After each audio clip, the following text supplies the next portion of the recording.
Fresh reaction tonight to research suggesting newspapers are even more off-kilter than television when it comes to balancing coverage of Donald Trump and Hillary Clinton. The Media Research Center points to multiple headlines they deem double standards. The New York Times, Wednesday, in all caps, blares, "Trump suggests gun owners act against Clinton.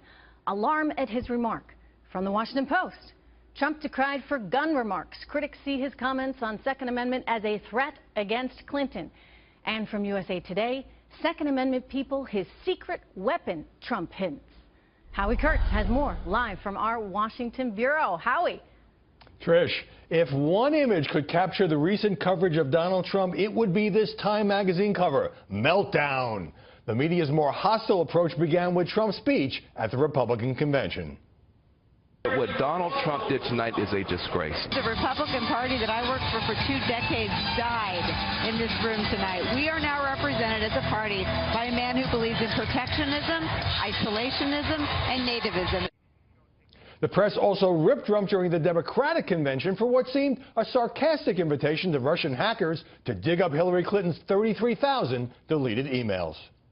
You know, I've run out of words to express, my shock and how completely beyond the pale that Donald Trump is as a potential leader of the free world and commander-in-chief of our country.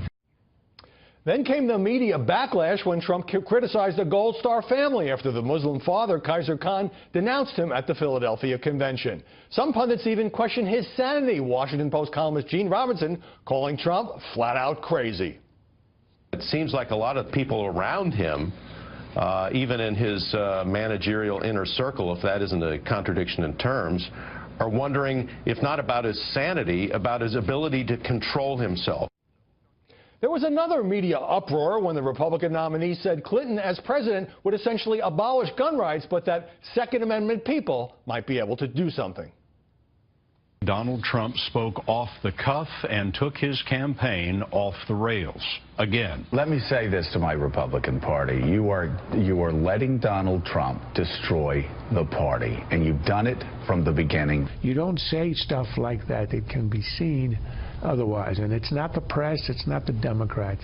This is a self-inflicted wound. And Trump has been stepping up his own rhetorical assault on those who cover him. I would actually say that the media is almost as crooked Hillary Clinton. I mean that. I mean that. The question now, does Trump deserve the tidal wave of negative headlines, or is there an unmistakable bias against him, Trish? I guess one of the worthwhile questions in all this, Howie, is at what point does it become a self-fulfilling prophecy? In other words, if there's a huge pile-on effect and everyone is running headlines like you've seen in the Time cover that you referenced, then does that really seal his fate? At some point, the sheer volume of all this Trump coverage, not all of it negative, but a lot of it negative, as you see, whether Donald Trump's invited some of it or not with some of his language, becomes an imbalance in the way that he is covered versus Hillary Clinton. All right, Howie, we're going to see you a little bit later on in the show. Thank you so much. Our next guest says all the controversies playing out right now around Donald Trump are due to the fact that the media has a bullseye on Mr. Trump's back. Dr. Ben Carson is joining me now. Dr. Carson, if the media indeed has set their targets on Trump, then might he want to maybe not do so many live rallies, so many unscripted events?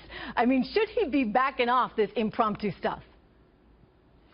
Not necessarily, because, this is really a battle between the establishment, the political establishment, and Donald Trump, who is seen as an insurgent. And some of the political establishment is on the Republican side, too. They're not all on the Democrat side, but most of them are. And they've been working for a very long time to get to this point, and he threatens them.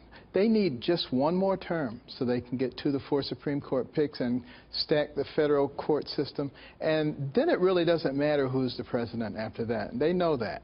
And he is a huge threat to that. So they're going to pick apart everything that he has to say. Mm-hmm. And as long as they can talk about him all the time, they don't have to talk about Hillary. Because, my goodness, her negatives are through the roof.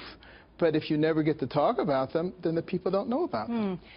You know, you see so many on the conservative side, the conservative elites that are also very critical of Donald Trump.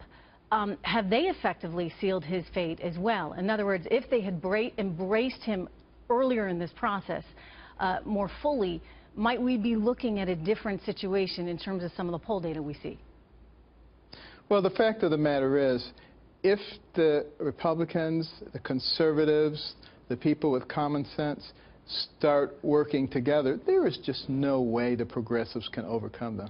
The progressives know that, so they have to spend a lot of time and energy convincing the conservative group that there's a real problem here and that you can't really get behind this person, and then they're going to go home and laugh their heads off. You know, the conservatives and Republicans always seem to find a way to snatch defeat from the jaws of victory. We cannot let it happen this time, because we're talking about our children and our grandchildren. We're talking about the future of this nation. People have to get over their little things and look at the big picture here. This is huge. You know, Dr. Carson, we're going to talk a little bit later in the show about how the media has treated conservatives all along, including Mitt Romney. But one of the common themes that you hear over and over again is that this person is unfit. They said Mitt Romney was unfit. They say Donald Trump is unfit. It seems to be a big talking point from the left. But as I look at this campaign, it has ratcheted up to a level that I don't think we've necessarily seen previously. Is that a fair assessment? I think it's a fair assessment, but it's going to get a lot worse. If the polls begin to tighten, or if Donald Trump gets in front, you will see things that you've never seen before. They will pull out all the stops because, like I said, there's a lot at stake for them, and they know that. Now, the media, unfortunately, has become complicit with the progressive movement, and my hope is that some of the young journalists will shake themselves free of the influence of those who are leading them astray and stand up with courage and say, you know, there's a reason that the press is protected by the Constitution, and we are going to stand with the people, and we're going to be objective.